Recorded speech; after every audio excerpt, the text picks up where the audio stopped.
Wembanyama has led his squad into enemy territory and gotten the halftime lead, 56-53. He has 10 points in the first half, and that little reminder, an exclamation point on Chet Holmgren. Let's take a look at the Game You Can Trust presented by American Express.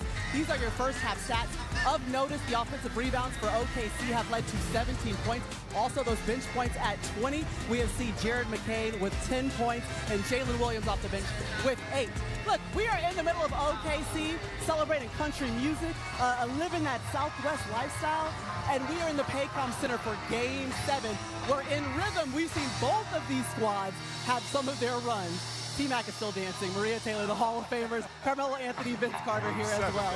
All right, let's get into the two-step for Victor Wembanyama. 10 points in that first half. What do we see from him, BC? Only 1 point, pay point, but he's made a conscious effort of getting in there. And we talked about him being aggressive early, even if you're not shooting it, but being aggressive. You see here, great defense, getting off the ball, but not settling, getting into the paint, and you know what happens next. A Texas two-step. And in here, getting down here, I want you to watch the pass. Look, Ma. No hands. No look. You see there, but just being in attack mode. Here's another one. Getting up the court. Yes, he's not running to the front of the rim.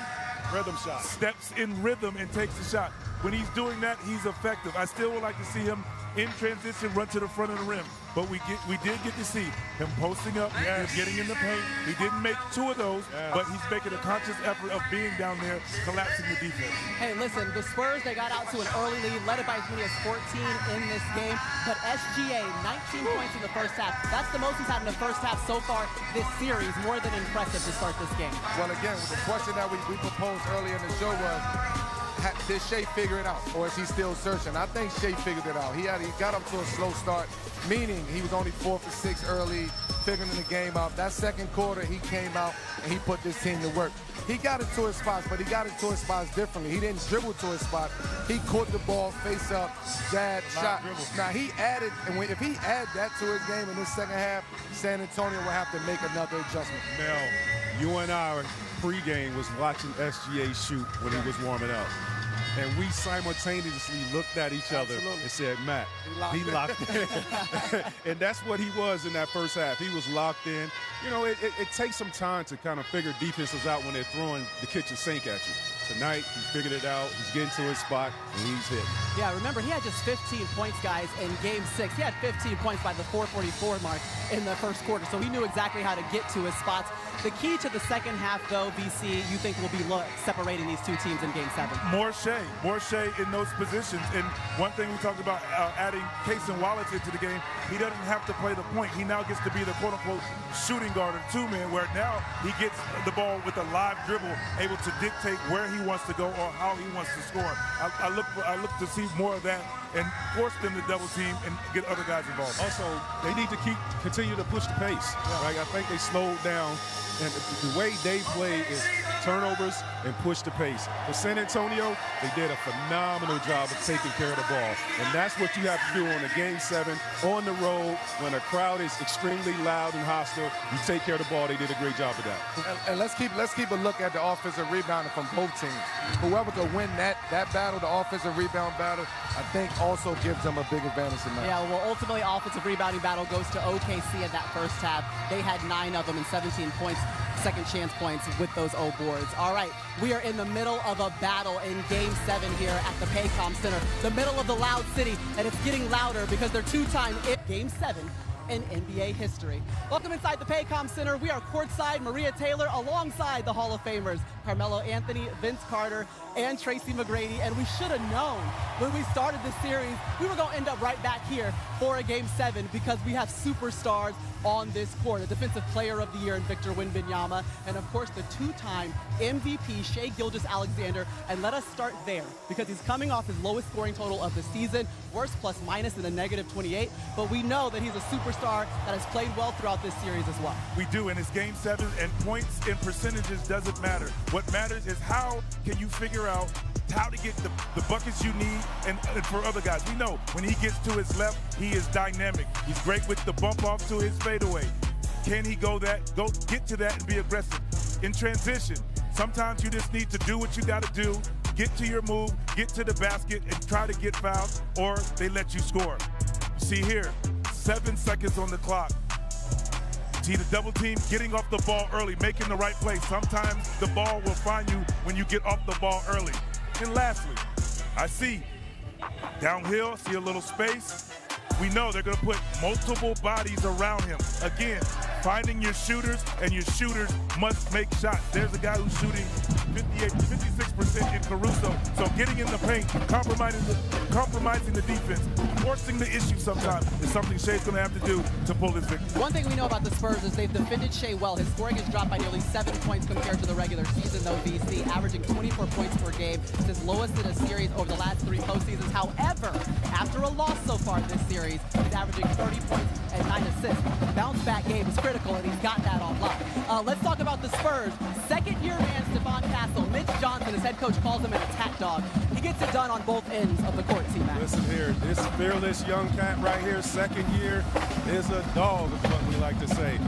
He has to be that tonight, right here on this pick and roll. We want him to get 2 feet in the paint to collapse the shell, and that's what he's doing right here, getting 2 feet in that paint, using his upper body strength, having patience, getting to the bucket, making 2 shots right there.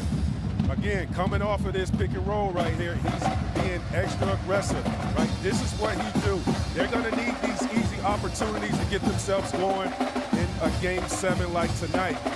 Again, on a pick and roll, what he wants to do is probing right here, having patience, probing, letting the defense open up for him so he can finish at the basket 2 feet. Another one right here, having self-aware, just awareness, the presence of mind. Offensive guy has his back towards him. He makes a great play on the defensive end. Easy basket for his teammate. He's going to have to be that guy on both ends of the basketball court that is attacking, getting into the shell of the defense. If there's a lot of pressure on Fox and Wemby, and he's on the perimeter, he's going to have to knock down open shots as well as defense. Just be a pest. What I love about Stephon Castle is the confidence. He already said after Game 6, we believe that collectively we are the better team. Simply put, just like that. But he had 20 turnovers through the first 2 games. Since then, he's averaging just 1.5 turnovers, so he's changed it. But let's get into his teammate, Victor Wembanyama, because it's cool. You can be confident when you got that transcendent player on the sideline with you, Melo. And all of those guys know that. Stephon Castle understands that. Stephon Castle is a gambling guard. He takes risk on the defensive end.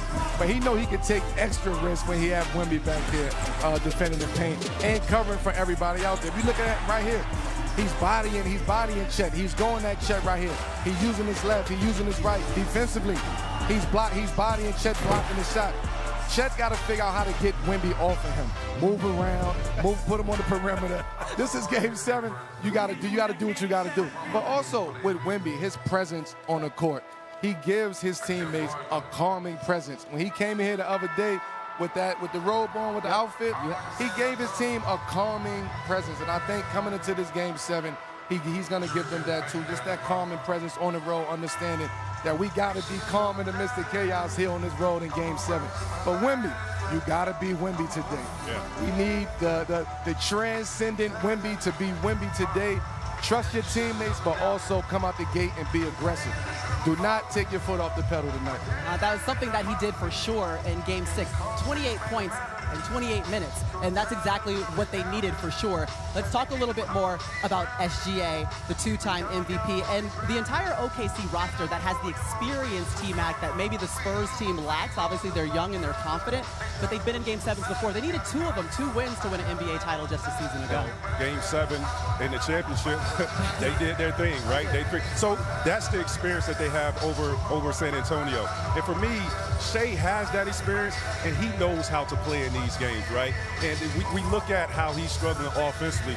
San Antonio is playing really good defense on it. And then we haven't seen anybody have to go up against a guy like Stephon Castle and all these guys being relentless on the defensive end, and then you have a 7'4" guy back there protecting the rim. So we got to give Shea some grace on that end. But I think tonight he's going to find his gaps. He's going to get to his spots and make things happen on the offensive end. And if he receives that attention, he's smart enough to make the right basketball play. I want to add something. I think we talked about X factor. Another X factor are Wemby minutes when he's not in the game. And can Stephon Castle stay calm in the moment if he gets in foul trouble and he's not getting those calls because we've seen when it's not going his way, he's kind of going off the reservation when they need him to be exactly what you showed in those clips. So I think those are important things to watch as well. Yeah, Especially on the